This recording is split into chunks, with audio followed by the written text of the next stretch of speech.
আজকে তোমরা দেখে নিশ্চয়ই বুঝতে পারছো আমি কি শেয়ার করব। অবশ্যই ঢোকলা রেসিপি। তো চলো শুরু করা যাক। আমি এখানে প্রথমে একটা বাটি নিয়ে নিয়েছি বড়, আর একটা ছোট বাটির মাপে এক বাটি বেসন নিয়েছি।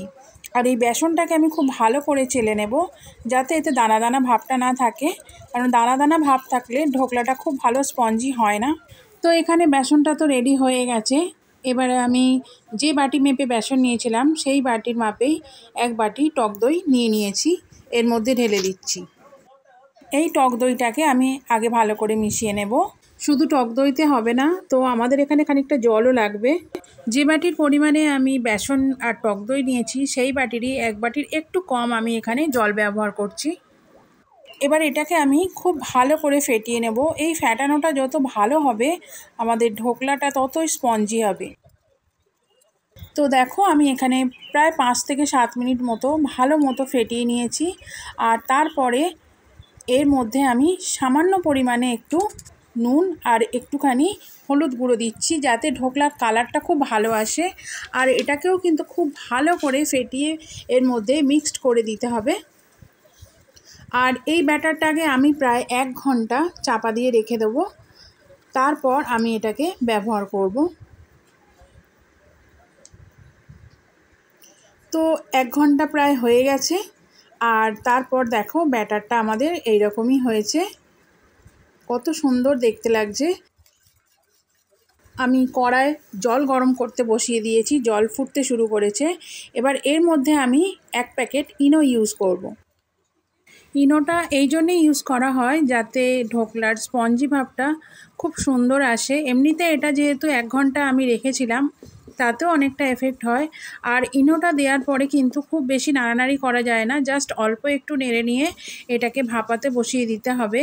তো আমি আগে থেকে কড়ায় জল ফুটতে বসিয়ে দিয়েছি, জল প্রায় রেডি হয়ে গেছে। আর আমি এখানে ইনোটা মিশিয়ে দিয়েছি। এবারে আমরা একটা বাটির মধ্যে তেল ব্রাশ করে নিয়ে ব্যাটারটাকে ঢেলে দেব। এই যে আমাদের কড়াই আগে থেকে জল বসানো ছিল, এর মধ্যে স্ট্যান্ডটা দিয়ে দিয়েছি। আমি এখানে একটা নর্মাল সিলভারের বাটি ইউজ করেছি। তো তোমাদের কাছে যদি কেকের পাত্র থাকে সেটাও তোমরা ইউজ করতে পারো। আমি এখানে 15 মিনিট খুব ভালোভাবে ভাপিয়ে নিয়েছি। তো দেখো আমাদের এখানে ঢোকলা পুরোপুরি রেডি আর খুবই স্পঞ্জি হয়েছে। আমি কাটছি দেখে তোমরা খুব ভালো মতো বুঝতেই পারছো। ঢোকলাগুলোকে আমি ভালো করে পিস করে নিয়েছি।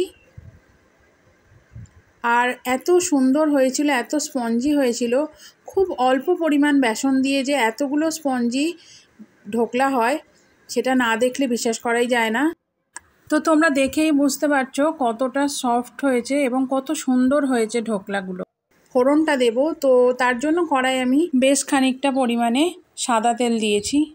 এবার এই তেলের মধ্যে আমি দিয়ে দেব বেশ খানিকটা পরিমাণে সর্ষে, কারণ সর্ষেটাই ঢোকলার মধ্যে মেন টেস্টটা নিয়ে আসে।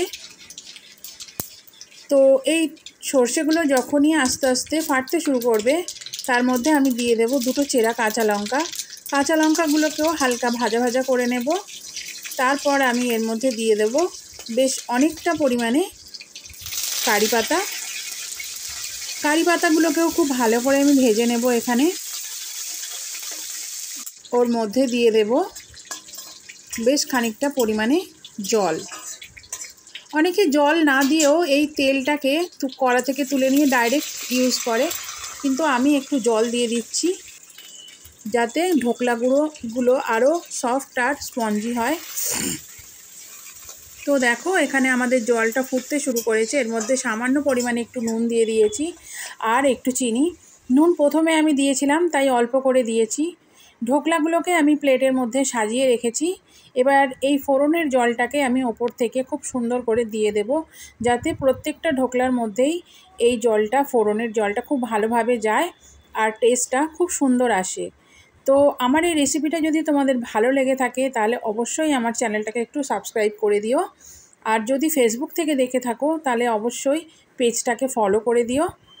তো দেখো কেমন হয়েছে আমাদের ঢোকলা রেসিপি।